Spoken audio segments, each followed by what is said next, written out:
Hello guys, तो HPCL ने अभी अपना मॉक टेस्ट जारी कर दिया है। उसके साथ ही एक सबसे मेरे हिसाब से तो ये आप लोगों के लिए काफ़ी ज़्यादा दुखद ही न्यूज़ होगी कि अब एचपीसीएल का जो एग्ज़ाम है वो टीसीएस कंडक्ट नहीं कराएगी, अब वो आईबीपीएस के द्वारा कंडक्ट होगा। तो अब इसमें सबसे ज़्यादा जो मेन प्रॉब्लम है वो ये है कि अभी तक जो आप मॉक टेस्ट दे रहे थे, जिस तरीके के क्वेश्चंस को आप प्रैक्टिस कर रहे थे, अब टोटली एकदम ये समझ लो वो पूरा का पूरा गेम पलट चुका है।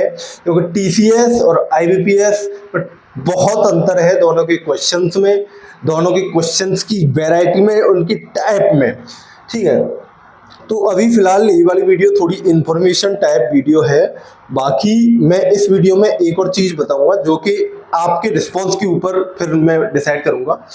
तो देखो, जो आईबीपीएस कंडक्ट करवाता है, जो टीसीएस कंडक्ट करवाता है ना, वो आईबीपीएस की तुलना में जो एप्टीट्यूड हुआ, रीजनिंग हुई, ये काफ़ी ज़्यादा ईजी होता है, काफ़ी ज़्यादा ईजी। इसका मतलब है किसी ने अगर सिंपल बीटेक भी कर रखी है तो उसको उसके लिए पढ़ने की रिक्वायरमेंट नहीं है। वो सिंपल अपने दिमाग से नहीं भी पढ़ेगा, क्वेश्चंस को सॉल्व नहीं भी करेगा तो भी वो करके आ जाएगा। लेकिन आईबीपीएस में क्वेश्चन ऐसे नहीं आते, क्वेश्चन एकदम ही आपको अलग तरीके के दिखेंगे। क्वेश्चन आपको कुछ नॉर्मल जो क्वेश्चन होते हैं उससे लंबे लंबे क्वेश्चन देखेंगे, आपको पैराग्राफ टाइप क्वेश्चन आपको देखने को मिलेंगे, चाहे वो एप्टीट्यूड हो चाहे वो रीजनिंग हो, इन सब में। तो क्वेश्चन की जो वेराइटी है वो एकदम पूरी चेंज हो जाती है जब आईबीपीएस अपना एग्जाम कंडक्ट करवाता है। तो अब मैं कुछ एग्जांपल बता रहा हूँ जो कि आईबीपीएस कंडक्ट करवाता है जिन पीएसयूज के एग्जाम। तो एक है उनमें अभी रिसेंटली जो सेल का एग्जाम हुआ है, ठीक है, एक ओएनजीसी का हुआ था, एक भेल का हुआ था। ठीक है, तो जनरली तो मतलब ये काफ़ी ज़्यादा पॉपुलर है। तो इन सब में एक जो ओएनजीसी का एग्जाम हुआ था उसकी मैंने पूरी एक वीडियो डाल रखी है ऑलरेडी। ठीक है, तो उसमें आपको क्वेश्चन की वैरायटी पता चलेगी कि हाँ भाई इस तरीके के क्वेश्चन आपको देखने को मिलेंगे। काफ़ी लंबे लंबे क्वेश्चन होते हैं वो, ये समझ लो कि चलो मैं एक एग्जांपल दे के बताता हूँ आपको। नॉर्मली कितना भी कठिन से कठिन क्वेश्चन अगर पूछा जाए, टीसीएस कंडक्ट अगर कोई पीएसयू को करवा रहा है, तो पीएसयू के एग्जाम को करवा रहा है, तो ज़्यादा से ज़्यादा वो ये पूछेगा कि हाँ भाई एक सर्किल है, उसमें राम श्याम से लेफ्ट साइड में दूसरे नंबर पर बैठा है, उससे तीसरे नंबर पर बैठा है, तो ये इन दोनों के बीच में कितने गैप है, या फिर इन दोनों के बीच में कितने लोग हैं, या फिर राम के लेफ्ट में कौन है, श्याम के राइट में कौन है। बस ये लेवल होता है आपका टीसीएस का।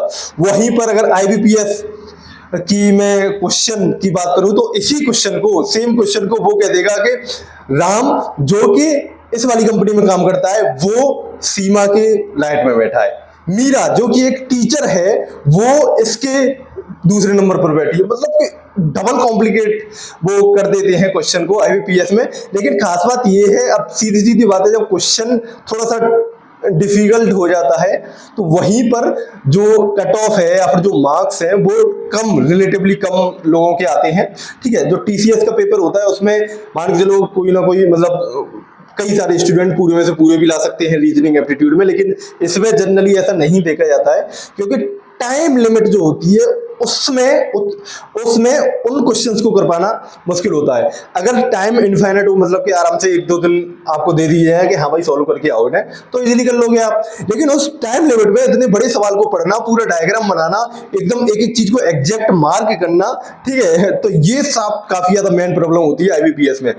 तो अगर अब मैं बता रहा हूं मेन चीज, अगर आपको वैसे तो देखो टेक्स्ट बुक पर चले जाना, सेल का प्रीवियस ईयर में तो मुश्किल ही मिलेगा, लेकिन ओएनजीसी हो गया, ठीक है, भेल वगैरह हो गए, आईबीपीएस जो भी कंडक्ट करवाता है वो सब हो गए, और बैंक के भी आप लगा सकते हो, और एमबीए, यस, एमबीए के लिए जो कैट का एग्जाम होता है उसकी भी आप क्वेश्चन प्रैक्टिस कर सकते हो, सेम ऐसे क्वेश्चन आपको देखने को मिलेंगे।